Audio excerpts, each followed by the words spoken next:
Bonjour à tous, bienvenue sur Contrôle Pass, j'espère que vous allez tous bien. Naturellement, on parlera de la troisième et de la quatrième journée des qualifications de la CAN 2025 au Maroc. Donc aujourd'hui, j'ai à mes côtés Anissé et j'ai un autre, disons, un autre passionné de foot qui s'appelle Augustin. Bienvenue sur le plateau en tout cas. Et comment allez-vous? Déjà, première question. En tout cas, moi, je vais bien, en tout cas, et content d'être là. Et merci pour l'invitation. Hâte de discuter, de parler de football, du football africain, bien sûr. Anissé? Ah, je veux bien également. Je veux bien. Et puis, c'est intéressant également de se retrouver en tout cas et puis de reparler de football. D'accord, il n'y a pas de souci.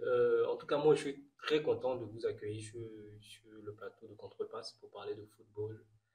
Et j'espère qu'on aura un échange fructueux, comme d'habitude. Donc, sans plus tarder, on va rentrer dans le cœur du sujet. La Côte d'Ivoire a disputé le- son match face à la Sierra Leone. Donc, à chaud, qu'est-ce que vous avez pensé du match? Bon, c'était un match en aller-retour, déjà une première fois à Abidjan et une seconde fois en Sierra Leone et tout.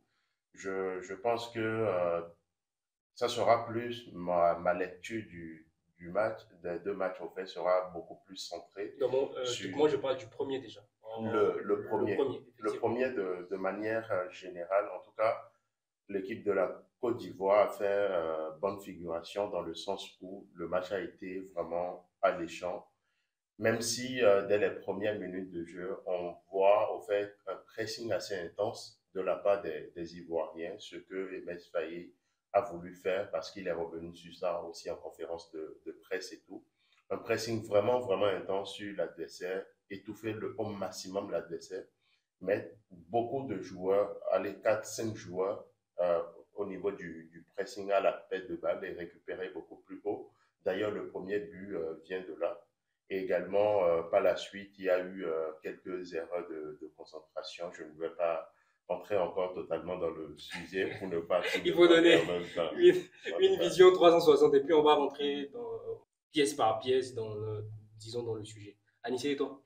Ah oui, je suis tout à fait d'accord avec ce que dit Augustin. C'est un match qu'on a maîtrisé plus ou moins. On a maîtrisé plus ou moins. C'est vrai on s'est fait un peu peur en début de deuxième période. Mais sinon, c'était un match quand même, c'était un peu dans la continuité des deux matchs précédents où on avait le pied sur le ballon, où on avait un pressing, on pressait très haut pour pouvoir justement récupérer le ballon et puis en faire bon usage. Donc moi, je pense que c'était un premier match qui a été maîtrisé. C'est vrai, un match, on ne peut pas le maîtriser de la première minute à la 90e minute. Donc forcément, Effectivement. il y aura des moments faibles, il y aura également des moments où l'équipe adverse sera dans ce match et puis va avoir également du temps de jeu. Donc, je dirais que de façon générale, on a maîtrisé ce match de bout en bout. D'ailleurs, le score le montre si bien. Oui, effectivement. Moi, en tout cas, ce que j'ai pensé de ce match-là, c'est que ce dont parlait Augustin, c'est au niveau de la récupération. J'ai vu il y a une, au fait, il y a la continuité dans les idées par rapport à la récupération du ballon, parce qu'on a vu à la première, à la deuxième journée que les Ivoiriens ont commencé à récupérer les ballons très, très haut. Je pense que ça, c'est une demande de Faye et d'Emel. Et on l'a revu encore face à disons à la Sierra Leone. Donc, c'est de bon augure pour moi. C'est vrai que dans le jeu les Leon Stars nous ont causé beaucoup de difficultés. Mais bon, pour moi, on a réagi en patron. Comme tu as dit, on ne peut pas maîtriser un match de la première à la 90e minute. Souvent, les matchs, il faut les gagner. Et donc, c'est ce que les éléphants ont fait. Et moi, je suis plutôt satisfait voilà, il y a le résultat au bout, il y a les 3 points. Maintenant, si on veut déjà rentrer dans les différentes parties du match, déjà, Faye a dit, disons, disons dans le vestiaire, on ferme l'intérieur et on les envoie sur les côtés. Vous, qu'est-ce que vous avez pensé de cette stratégie-là? déjà, par rapport à ce qu'il a demandé à ses joueurs, on l'a vu d'entrée de jeu, déjà. Et ça veut dire que tout d'abord, c'est des joueurs qui écoutent leur coach, qui ont confiance en MS, parce que quand un coach demande quelque chose comme ça, parfois dans d'autres équipes, les joueurs n'arrivent pas à faire. Ça, tout simplement parce que soit les joueurs n'ont pas la qualité technique de pouvoir mettre cela en place En place. plutôt, et également, soit les joueurs n'ont pas assez confiance en leur coach pour pouvoir respecter ce qu'il est en train de dire. Et déjà, le fait qu'ils aient eu cette confiance-là et qu'ils ont implémenté cette idée de jeu dès le début, au fait, c'est déjà intéressant. Ça prouve que le message passe entre l'entraîneur en place et les joueurs en place et tout. Maintenant, envoyer l'adversaire sur le côté, d'une part, tu t'exposes beaucoup à des centres. D'autre part, également, tu mets tes latéraux en un contre un. Et parfois, face à des ailiers qui sont assez vifs, des latéraux en un contre un, ça peut créer beaucoup de problèmes. Et on l'a vu après le 1-0, après la 30e minute, la Côte d'Ivoire, je pense qu'ils ont un peu levé le pied. Et l'adversaire a beaucoup appuyé là-dessus et tout. Donc, ça fait que l'égalisation vient aussi de là. L'égalisation vient de là parce que l'adversaire, beaucoup plus est sorti de ton pressing que tu mettais en place, pouvait aller sur les côtés beaucoup plus facilement, même si à l'intérieur, il y avait une bonne densité, mais sur les côtés, c'était vraiment limite. D'accord. Anissé, qu'est-ce que toi tu en penses par rapport à cette Euh, stratégie-là?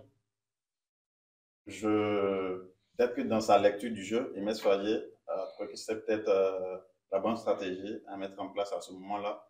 Mais après, dans le jeu, on a vu concrètement que ça nous a mis un peu en difficulté.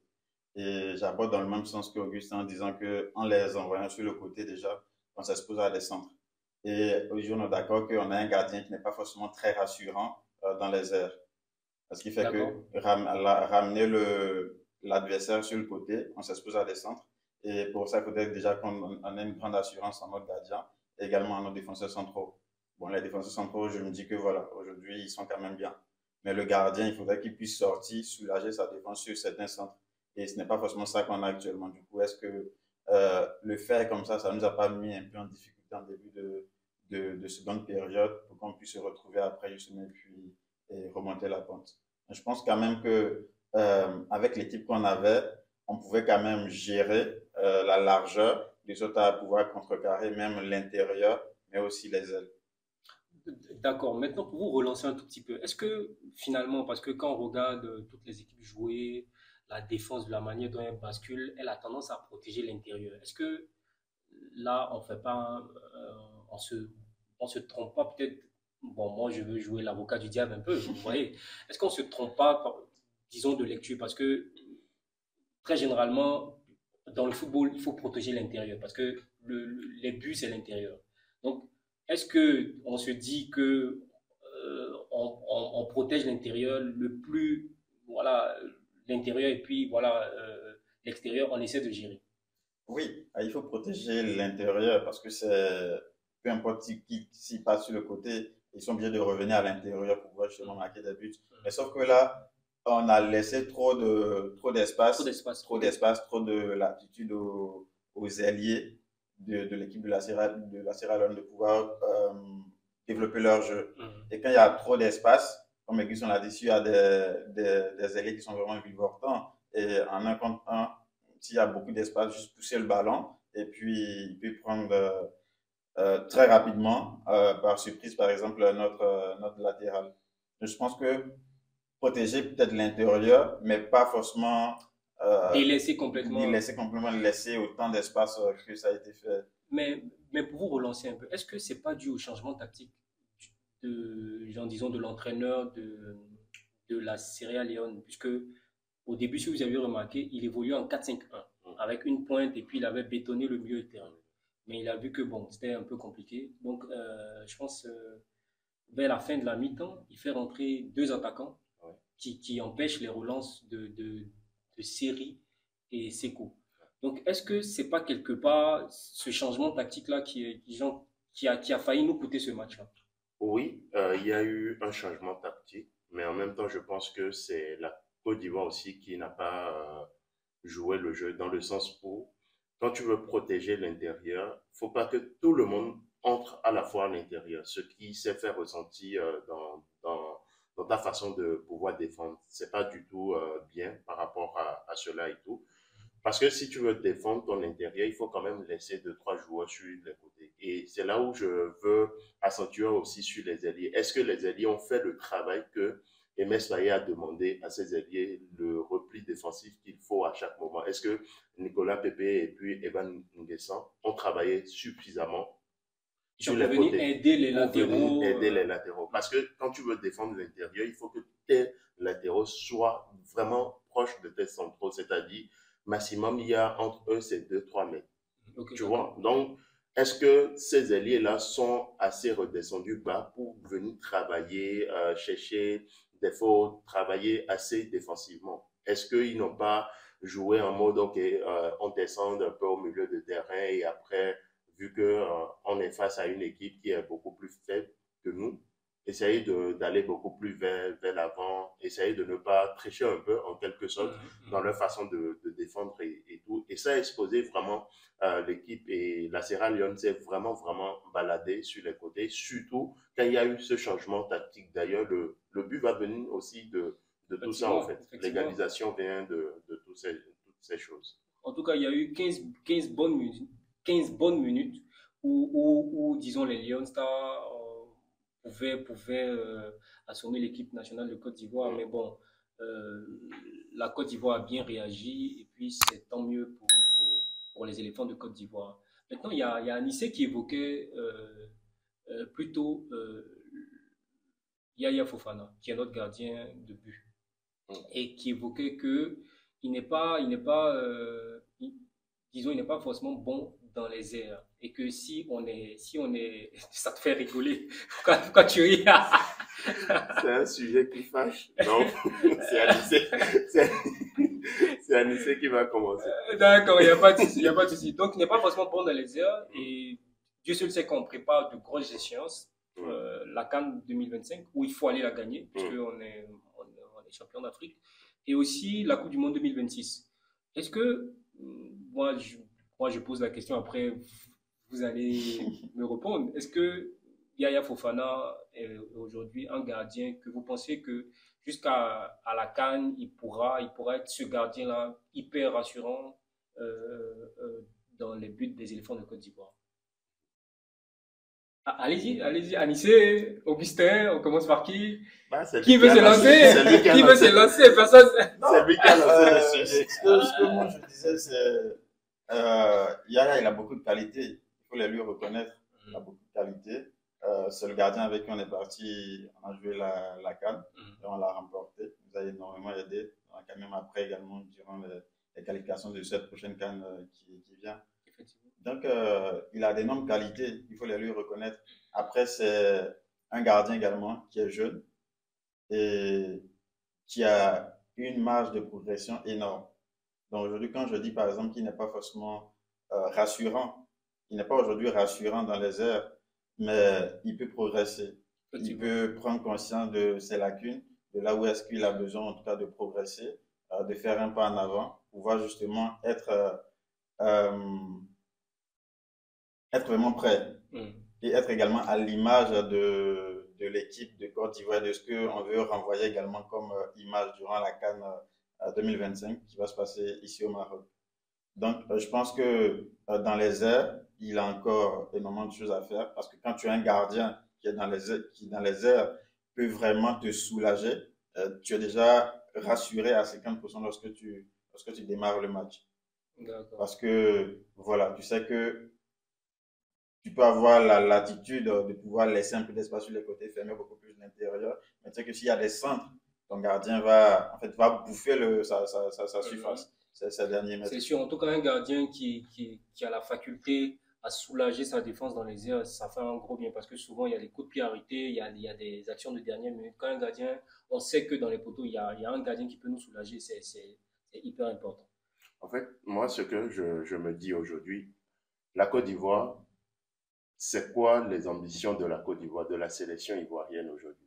C'est la CAN, la Coupe du Monde prochaine. La CAN 2025, tu dois aller limite la chercher encore. Et la Coupe du Monde 2026, tu dois, c'est pas moi, aller faire une quart de finale. Pourquoi pas demi-finale? Pourquoi pas? Rien n'est impossible aujourd'hui. Mais est-ce que Yaya Fofana seul suffit? en tant que gardien aujourd'hui.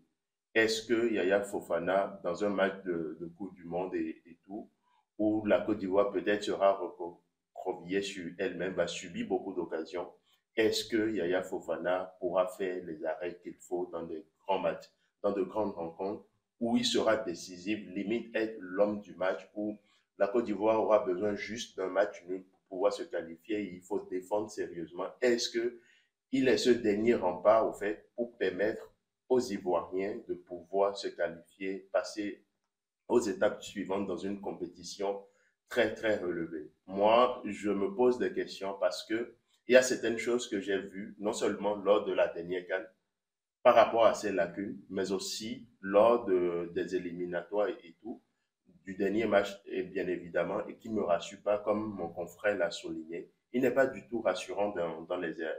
La plupart des centres quand même assez faciles, et tout qui vient vers lui, il est obligé de botter et ça revient directement dans les pieds de l'adversaire. Ça ne rassure pas non seulement ta défense. Et on voit beaucoup d'équipes aujourd'hui qui travaillent des stratégies de connaître. On peut parler d'Arsenal, qui est l'une des références dedans, mais la plupart des équipes africaines aujourd'hui, qui n'ont pas forcément les moyens pour produire du contenu, ils travaillent les connaît, ils travaillent les coups de pied arrêtés. Donc, il faut que tu aies un gardien qui puisse sortir dans les airs, rassurer tout le monde. Également, moi, je le trouve assez lourd sur ses appuis. Très lourd sur ses appuis dans le sens où il a un côté assez faible où il ne plonge quasiment jamais. Quand on frappe de ce côté, il ne plonge quasiment jamais. Et, Vas-y. et excuse-moi de t'interrompre, ce côté-là, c'est lequel? En fait, du point de vue, quand tu es face à ta télévision, je pense que c'est son côté gauche. Son côté gauche. Très souvent, il ne plonge quasiment jamais. Pour revenir un peu à la Donc, CAN, côté droit quand quand- le gardien met positionné dans le voilà. côté. Ok. Donc, voilà, quand on arrive à la CAN, si on remonte un peu à la CAN, lors du le match face à la Guinée équatoriale, par exemple, c'est un exemple atypique. Déjà, dans le placement de son mur, en fait, on voit qu'il y a une erreur déjà Mhm. dans son placement du mur. Et également dans son positionnement, c'est assez douteux quand même.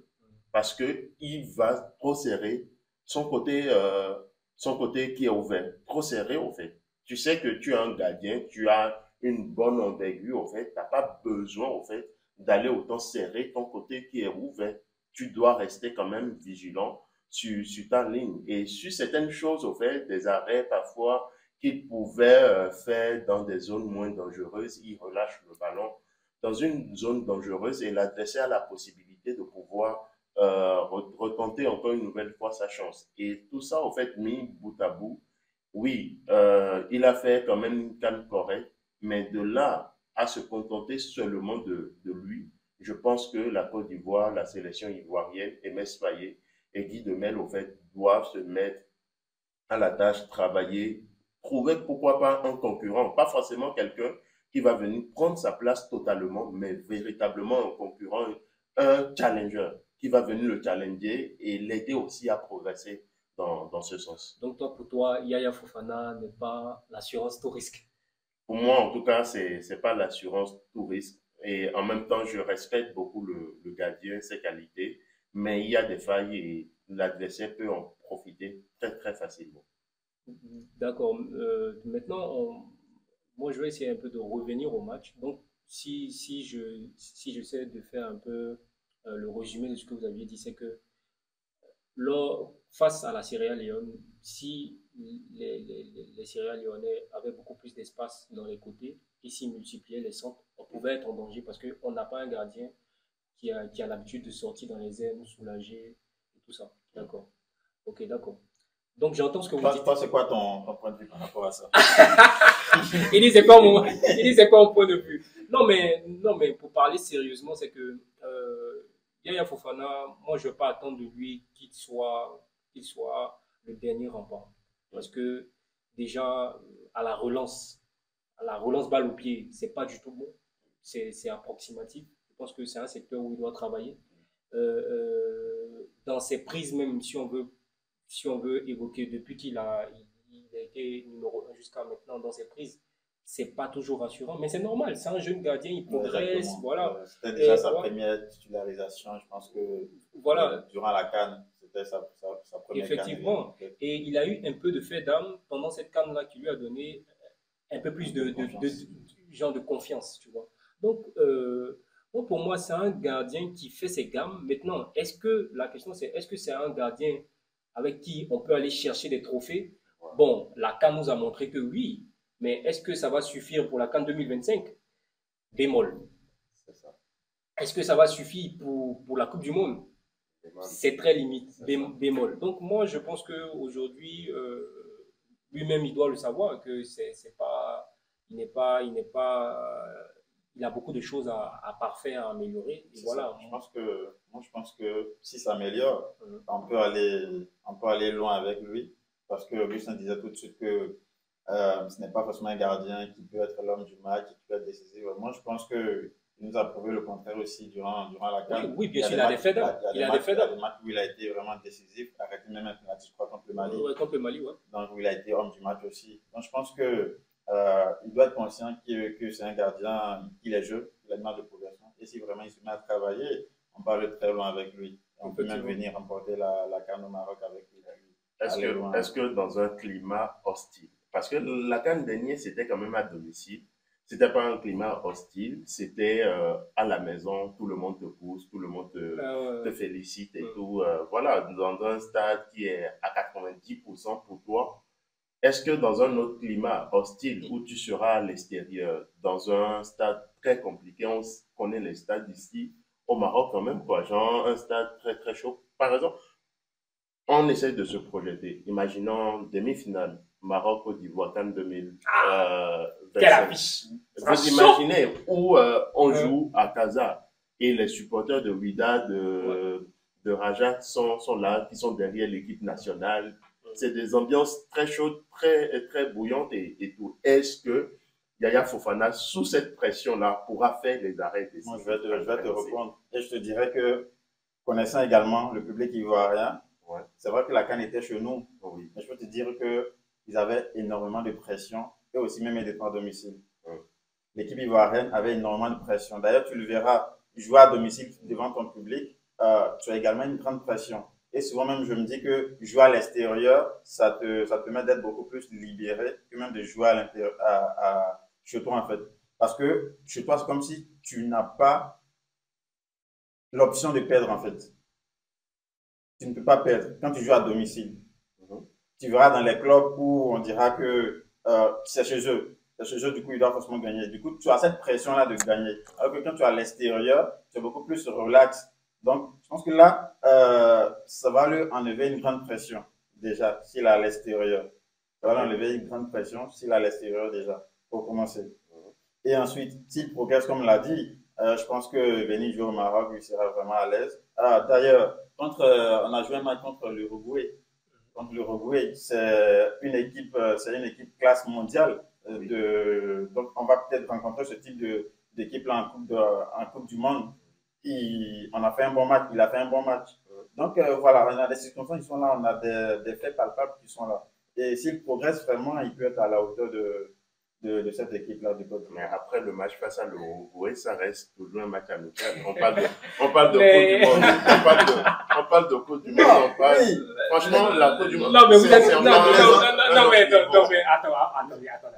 Mais vous êtes sérieux. Là, on est en train de découvrir un match et vous polariser le débat sur Yaya Fofana. Non, C'est Non, vrai. non, c'est un c'est pas sujet, on a parlé de lui. Non, c'est un sujet quand même important aujourd'hui au sein de la sélection ivoirienne. Et c'est là aussi, la FIFA aussi entre en jeu. C'est quoi le projet que tu présentes au fait à ces joueurs binationaux au fait?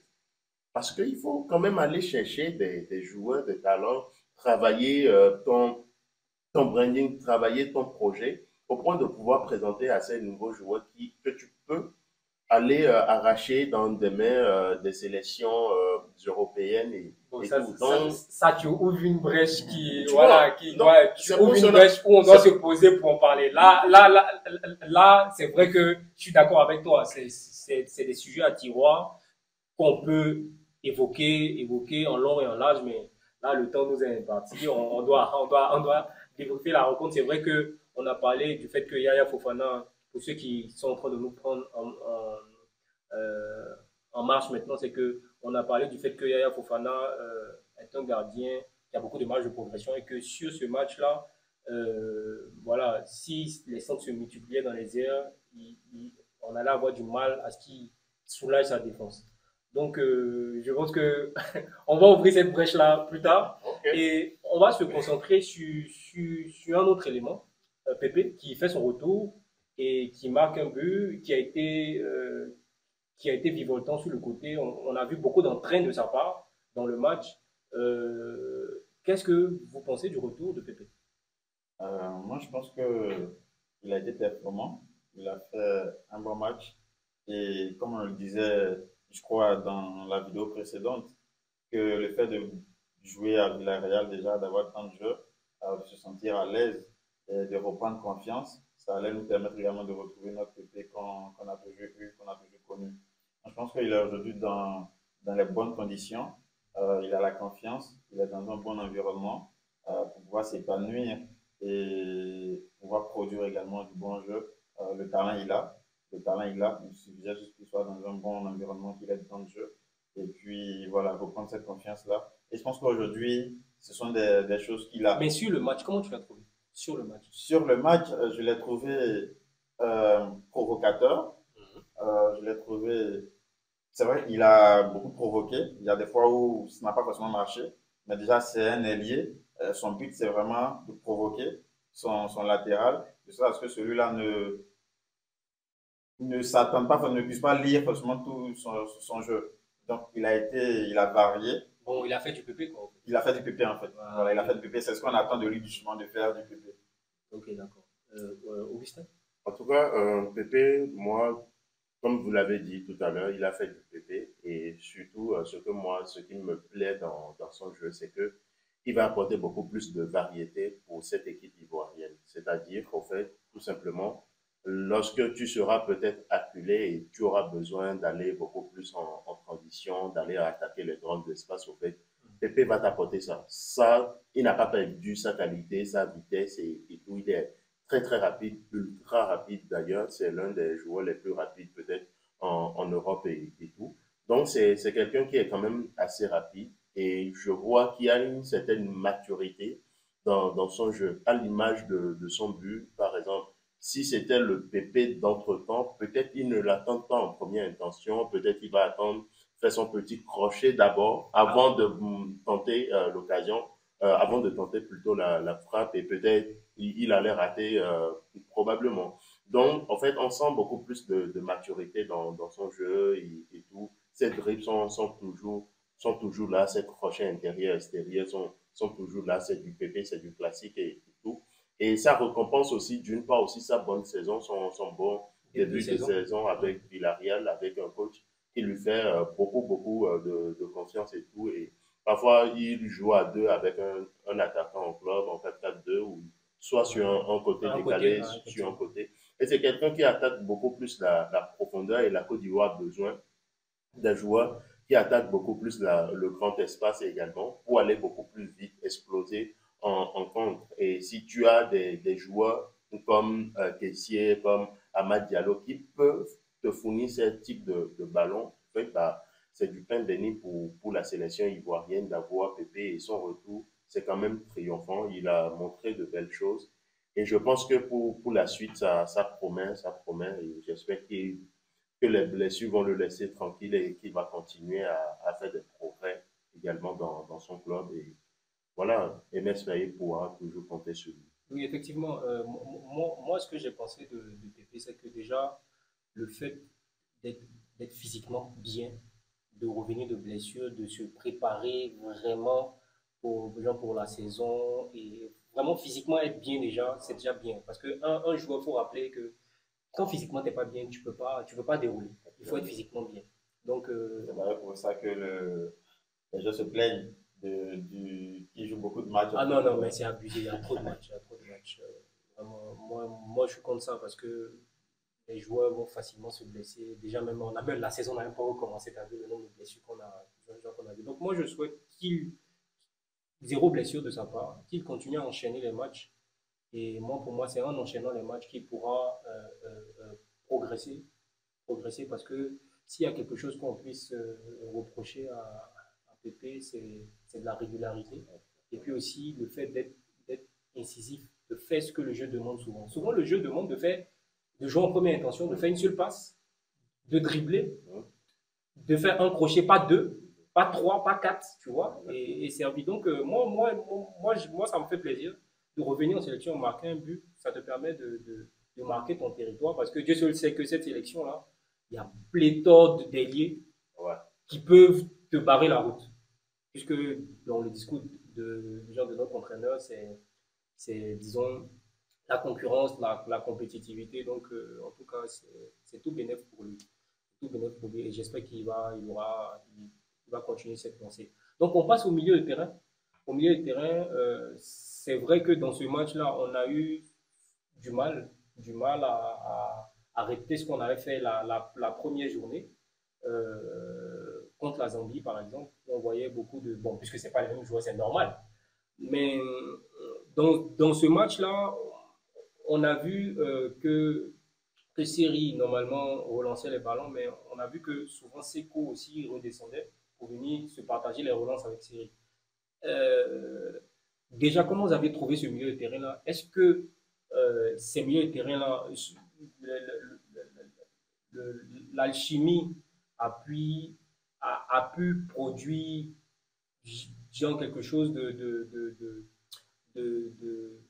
direct? Est-ce qu'on a pu avoir de la verticalité comme on avait eu en première journée? Qu'est-ce que vous avez pensé?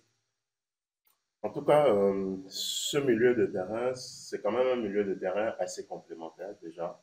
Et Seri, il a fait du Seri sur ce premier match. C'était quand même intéressant de sa part et tout. C'est d'ailleurs l'un des milieux de terrain que moi je kiffe énormément en Afrique aujourd'hui parce que il est passé de ça pour signer dans mon club préféré, mon club de cœur, le Barça et tout.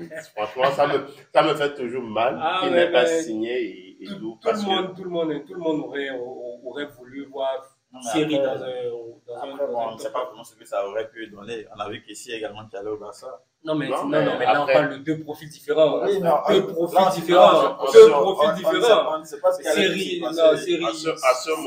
à ce moment, si Seri était venu au Barça, il aurait vraiment fait sa place. Il aurait eu une bonne place, peut-être même de titulaire, pas juste des bouts de match, mais vraiment une bonne place de titulaire parce que le Seri, qui avait terminé sa saison à Nice, fait partie des meilleurs joueurs, limite est dans le 11 type de Ligue 1 de son passage. Franchement, son transfert qui a été avorté, je pense que c'était une histoire d'argent et tout, des trucs comme ça. Bon, bref, on n'est pas là pour parler de son transfert. Mais c'est Anissé, il voulait nous faire profiter sur un autre sujet. Anissé, vraiment... Donc, on n'est pas là pour parler de ça. Franchement, ça m'a fait de la peine pour lui parce que derrière, il n'a pas su enchaîner. Il a pris ça un peu mal et tout pour revenir sur le match, il a fait du série. Mais par rapport au positionnement de Seko Fofana, moi je suis désolé, je ne sais pas les consignes des Metz Faye par rapport à Seko. Parce que explique-toi. Sa première période, c'est pas du tout bon. C'est pas du tout bon, dans le sens où Seko Fofana était trop bas sur le terrain. Venir à côté de Seri pour la relance, alors que tu joues face à la Sierra Leone, ce n'était pas nécessaire. Face à une équipe qui était limite bloc bas, pour ne pas dire bloc bas, tout simplement, pourquoi venir encore s'intercaler sur un côté? C'est pas, son positionnement était vraiment bizarre en première période, surtout en première période, parce que moi je me dis, Seko Fofana, tu dois être dans le demi-espace, comme ce que Pessi est en train de faire, aller chercher. J'ai comme l'impression que, vu qu'il y a assez de densité dans cette zone-là, en fait, il fuit le demi-espace. On soit clair, il fuit cette zone-là. Je vois Anissé sourire et tout, peut-être il n'est pas d'accord avec moi, mais c'est quelqu'un qui fuit le demi-espace, en fait. Et mais moi, j'aimerais faire un peu l'avocat du diable. Mais quand il dit il fuit le demi-espace, est-ce que il ne suit pas juste les instructions du coach ou bien il fuit délibérément le demi-espace? C'est pas seulement sur ce match, au fait, que moi j'ai déjà remarqué ça. Je suis bien. Non, non, mais peut-être les matchs auparavant, ils suivaient les instructions du coach aussi. Peut-être de Gasset ou je sais pas. Non, moi, je ne pense pas que ça soit forcément les instructions du coach. Et même si c'est les instructions du coach, sur ce match-là, en fait, on n'avait pas besoin. Supposons que c'est les instructions du coach. Sur ce match, on n'a pas besoin de Seko Fofana à la relance.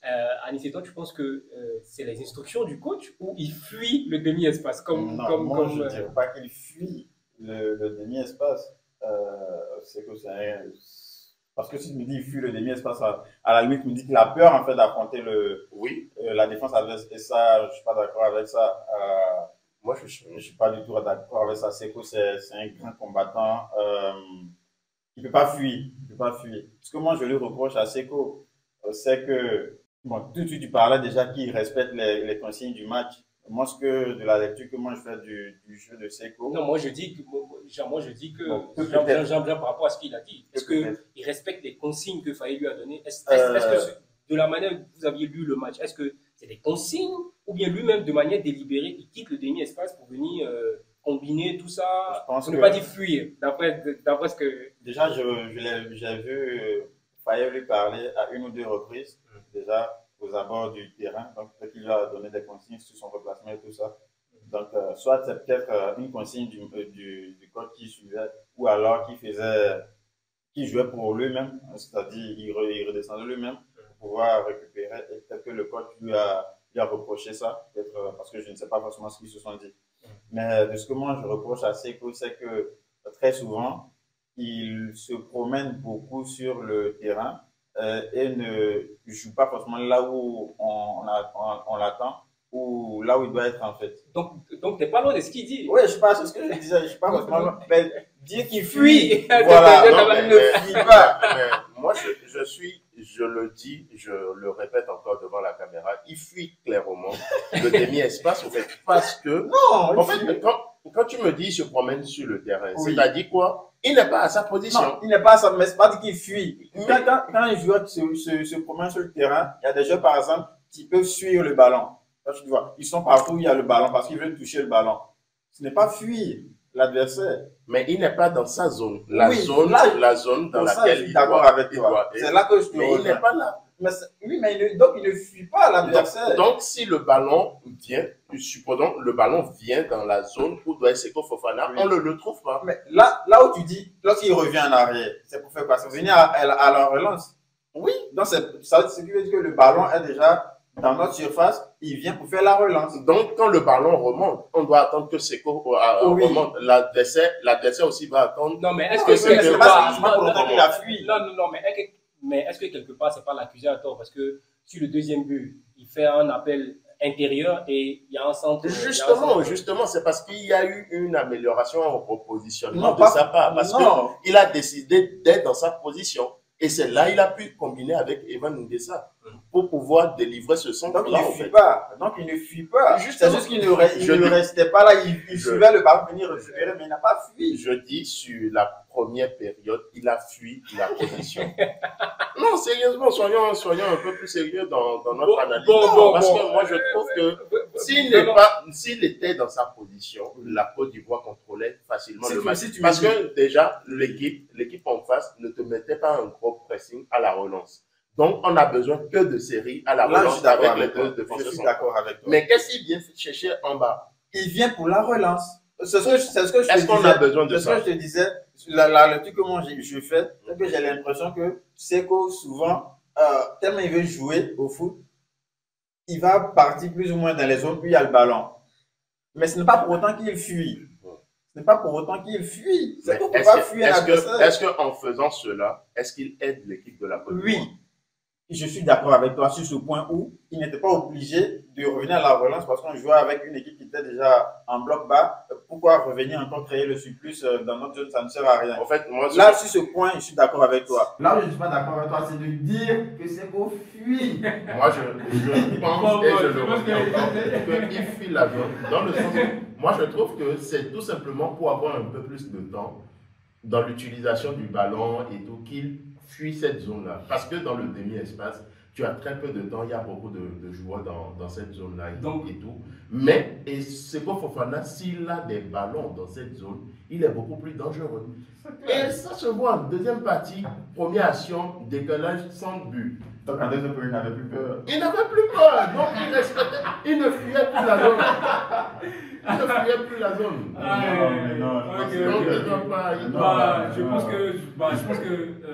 Je pense que les gens dans les commentaires vont nous dire si c'est quoi, fuir la zone ou peut-être que c'est sa manière à lui voilà, de se faire oublier et revenir un peu plus bas et puis après repartir plus fort. Je sais pas, mais bon, après les gens nous le diront dans les commentaires. Toi, tu penses pas qu'il a suivi les conseils? Il y a les conseils du coach ou... Bon, très rapidement, moi ce que je pense c'est que pour les activités de relance en Côte d'Ivoire, il n'y a que 2 personnes qui sont habilitées à les faire. Depuis que je regarde les éléphants vraiment de fond en comble, il n'y a que 2 personnes. Pour moi, il y a Siri et Sangam qui sont habilités à les faire. Pas d'autres personnes. Parce que quand, que ce soit caissier, que ce soit Seko, quand ils reviennent, moi je trouve que la relance n'est pas efficace. Moi, c'est mon avis. C'est pas efficace parce qu'on perd le temps à jouer à la baballe. Et moi, voir l'équipe de Côte d'Ivoire jouer comme ça, moi, ça ne me plaît pas. Voilà. Donc, déjà, quand Seko est dans le demi-espace, c'est là peut-être où on l'attend. C'est là peut-être où on l'attend. Et puis, c'est là où il doit progresser. C'est là où il doit progresser dans la mesure où, moi, quand je vois Seko dans les 30 derniers mètres, il veut juste tenter la frappe. Pourtant, tu es un joueur, tu es un milieu relayeur, il n'y a pas que la frappe. Il y a aussi la dernière passe que tu dois mettre. On ne doit pas facilement te lire. Moi, par exemple, je suis le coach adverse. Pour fermer Seko, je dis rapidement, bon, il y a Seko qui va jouer, vous savez ce qu'il aime bien faire. Ne le mettez pas dans sa position préférentielle pour qu'il frappe, parce que s'il frappe, c'est dangereux. C'est fini, on va fermer. Maintenant, Seko, comment je le trouve dos au jeu, ou bien en mode 3K en tant que milieu de terrain, je trouve que là aussi, il doit progresser dans la manipulation du ballon. C'est-à-dire que quand Seko est dos au jeu, ou en mode 3K, je ne trouve pas qu'il a cette aisance technique-là. Donc, moi, c'est mon avis. Bon, bien sûr que dans les appels en profondeur, voilà, il fait des différences. Quand il se projette, il fait des différences. Il a un bon coup de pied qui travaille, mais dans le demi-espace, voici les 2 trucs que moi, je peux lui reprocher. Ne pas instinctivement tout le temps tirer et aussi faire la dernière passe inattendue. Et aussi en mode 3K dos au jeu, pouvoir se défaire de ton vis-à-vis, tu vois, faire sens de genre de créativité. Donc moi je pense qu'il a beaucoup de marge de progression, contrairement à ce que tout le monde pense, l'opinion publique pense. Moi je pense qu'il a beaucoup de marge de progression.